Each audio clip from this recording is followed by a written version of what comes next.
Hey everyone, my name's Jennifer. I'm a teacher and I teach science, and today I'm gonna teach you how to make some really tasty waffles. So this recipe calls for 2 cups of flour.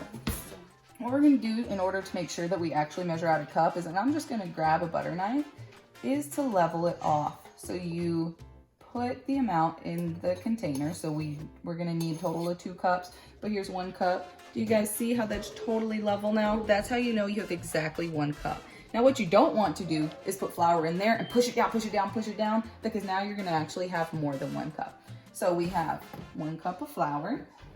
Now we're gonna have another cup of flour. Okay, so we're gonna level it off again to make sure we have the proper amount, because we want to do our chemistry right. Okay, so we have a total, ooh, that was loud. We have a total of 2 cups of flour. Next, we're gonna add the baking powder. So for baking powder, I'm gonna grab my teaspoon. And once again, I'm going to measure out a teaspoon, but you see how there's this kind of sharp edge on the end of the can? So basically you can take this and just level it off using that top. You really don't need a knife. So you need 4 teaspoons, okay? So we have 1, 2, 3,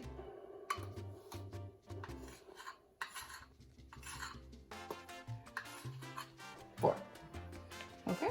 And as you can see, I'm going by largest quantity first to smallest just because it helps me keep track.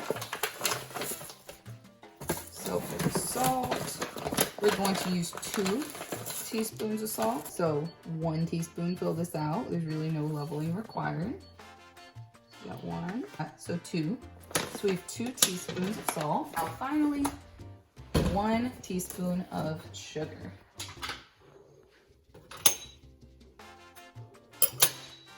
Like I said, this recipe does not require much sugar, so it's just 1 teaspoon. So I'm gonna take these ingredients and whisk them together. The whisk has like little kind of holes in it, and that allows like the flour to flow in between it, and so that gives you like a good mixture. It kind of helps you mix it together a little more evenly. So we're gonna mix, mix, mix. And then we're gonna set this aside while we are beating our egg white. So I'm just gonna set this aside. Okay, now let's get to the egg whites. Okay, so now we're gonna be separating the egg yolk from the egg white. And as I said before, we're gonna need 2 eggs, preferably large, because the more protein that's in there, the fluffier a waffle is. That's what we want. So what we're going to do is, in the small bowl, you're gonna crack the egg, okay? So I will crack it on the flat surface right in the middle, and that's gonna produce a crack. Now, being very careful, kind of let the egg white drop out of the egg and hold on to the yolk in the shell. Okay, so kind of let as much of the egg white out as possible, because that's what we're gonna beat to make ourselves the super fluffy waffles. And then take the egg yolk and toss it into your bowl, okay? Because that's where our liquids are going to go. So now you're gonna repeat the same process with your next egg, and I realize that there is yolk in here, or not yolk, there's egg white in here already, so I'm just gonna kind of let it slide down, and once again, take the egg, smack it against the bottom. This one fractured more than I wanted, that's okay. But we're gonna let the egg white drop, kind of go back and forth with the yolk, don't let the yolk drop, because it's the egg white that'll turn fluffy when you beat it, not the yolk. Okay, so pretty much got all egg white. Now, if you drop shell in here, just grab it with your finger. Literally, if you just take it and touch it with your finger, it'll stick to it, because the egg yolk and the egg white are both sticky. So, okay, I think that's about as much egg white as I'll be able to get off. So I'm gonna take this yolk and then drop it in there. So I have 2 egg yolks in my large bowl, and then egg white in my small bowl. So now what we're gonna do is we are going to beat this egg white. And what happens is it starts turning into a foam. So notice that right now, egg white is liquid. What starts to happen as the egg white gets beaten, So as we start beating the egg white, it actually starts turning into a colloid. Now remember what a colloid is. A colloid is when you have two substances. One is that you can see, one that you can't see. So you will be able to see the liquid, which will actually turn into a solid because it's foam. It'll kind of foam up, but if it sits out long enough, it will melt. Again, back down to a liquid. But basically, you're gonna have this fluffy solid that you see, and then there's air molecules in there that you can't see. And by beating up the protein, you are taking the air molecules and pushing it in there, which is why it expands into that fluffy, foamy texture, just like a marshmallow. This is about to be a colloid too.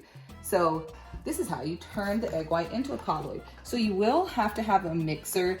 You can do this by hand, but it will not turn out the same. And oh my God, it'll take you forever. So if you have a hand mixer, definitely use that. Now you can use the hand mixer with the whisk on the end, or you can use these sorts of mixing, whatever this is called, this particular head.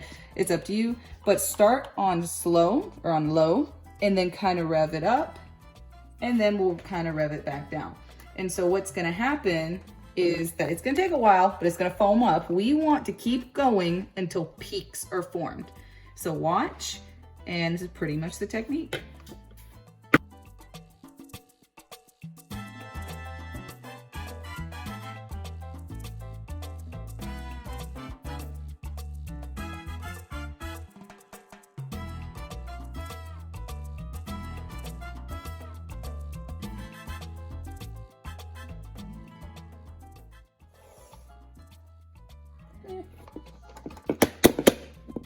Well, I guess it is forming a peak. I don't want to overbeat it because then it's really not going to give me anything. It is possible to overbeat the egg, by the way. So basically what you want is you want it to be fluffy. And as you can see, this is definitely fluffy. Like, it looks like meringue on lemon meringue. It looks almost like a shiny marshmallow. And that's what we want. Okay, so now that we have the egg whites beaten, we're gonna set that aside. Now we're gonna focus on the liquids. So for milk, we need 2 cups of milk. So just like with the flour, just make sure it's level. Now, milk, as in all other liquids, they tend to go through adhesion, sticking to the side of a container, or cohesion, sticking to each other. So they kind of make like this little boop, like this little dome up at the top. It's okay if it has a little dome up at the top.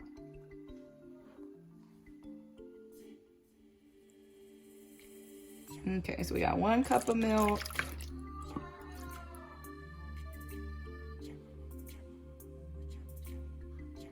Two cups of milk. Okay, so we have our milk. Now let's do our olive oil. So for olive oil, we do need ½ a cup. If you're good at eyeballing, even though I don't suggest it, or if for some reason you don't have a 1/2 measuring cup, you can fill this halfway, but just be careful because you know it's not gonna be accurate. So I do suggest getting the proper tool. Like I said, I don't have olive oil, I have grapeseed oil, so I'm gonna be using grapeseed oil, but it's 1/2 cup of grapeseed oil. Ooh. Ooh, that's a green color. Look at that. Interesting. Olive oil is a yellow color. This one's green. Okay. So now we have the vanilla extract. So for the vanilla extract, really it's up to you flavor-wise. I'm going to use a tablespoon. You may not need a tablespoon. You can use 1 to 2 tablespoons, but since vanilla extract is not cheap, I'll use 1. So I'm going to add 1 tablespoon. And I'm just going to pour that on. And now we're going to mix the liquids and solids together. So first, take that whisk that you used for the solids and whisk together the liquids. So we want to get that egg yolk kind of separated and distributed evenly in this mixture. So we're mixing, mixing, mixing. And if you use almond milk, you're not going to see the bubbles like this. Like I said, this is with cow milk. Okay, so I think we got that pretty even. So now we're going to take the liquid and pour it into the solid. Okay, so we are going to pour just a little at a time and mix to get an even mixture. So we have the liquids combining with the solids. So initially, this is really a physical change. When we're beating the protein, making it smaller, it just bubbles up. But like I said, there could be chemical reactions going on in here too.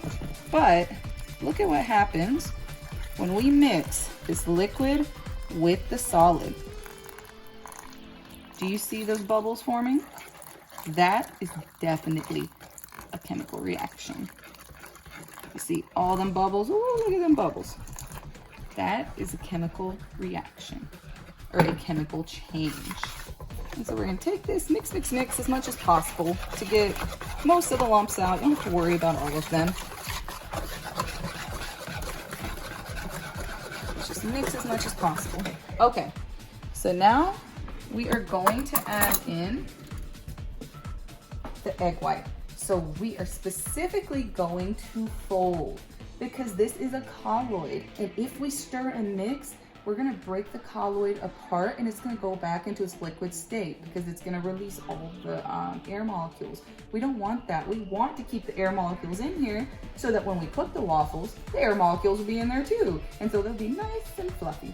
So what we're gonna do is just very carefully, just kind of slide a spoon around the edge of the egg white and just kind of let it drop into the bowl.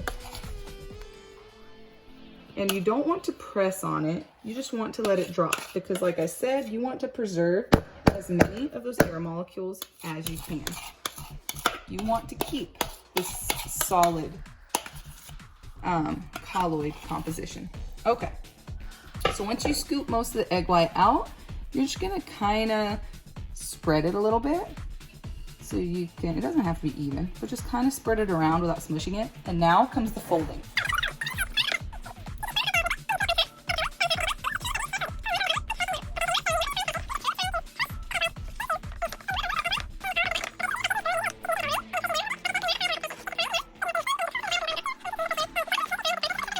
The entire purpose of this is the texture, okay?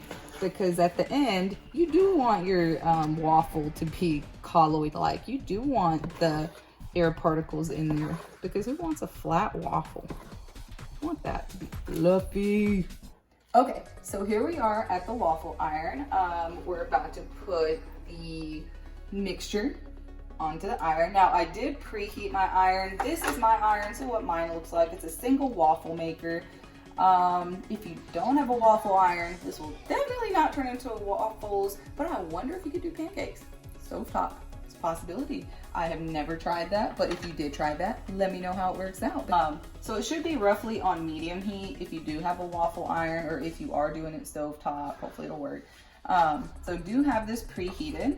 Now I have a spoon for scooping the mixture. That is very, very important. Okay, so I'm gonna start with taking my brush that I showed you earlier, and I am going to put oil onto the top and bottom of this waffle iron.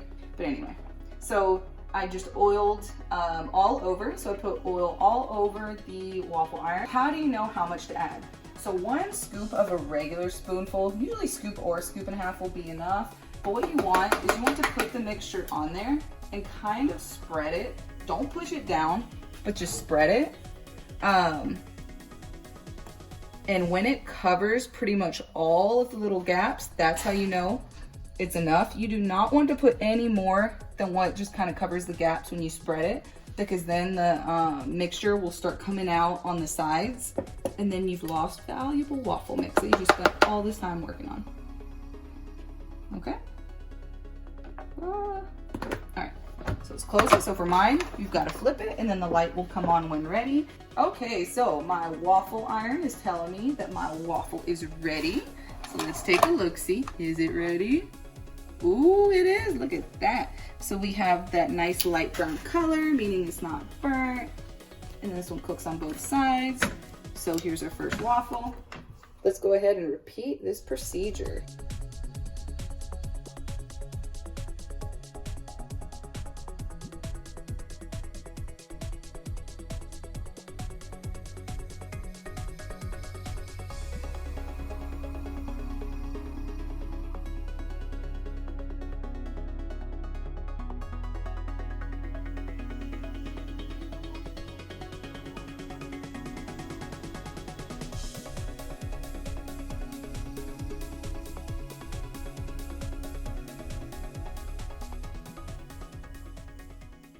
So we went through several physical changes, as well as chemical changes.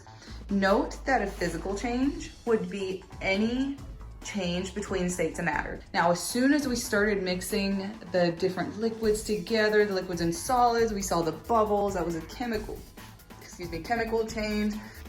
So I hope you like this video. I hope it's informative. I hope you can say, yes, I can science, but most of all, yes, I can. I'll see you guys later.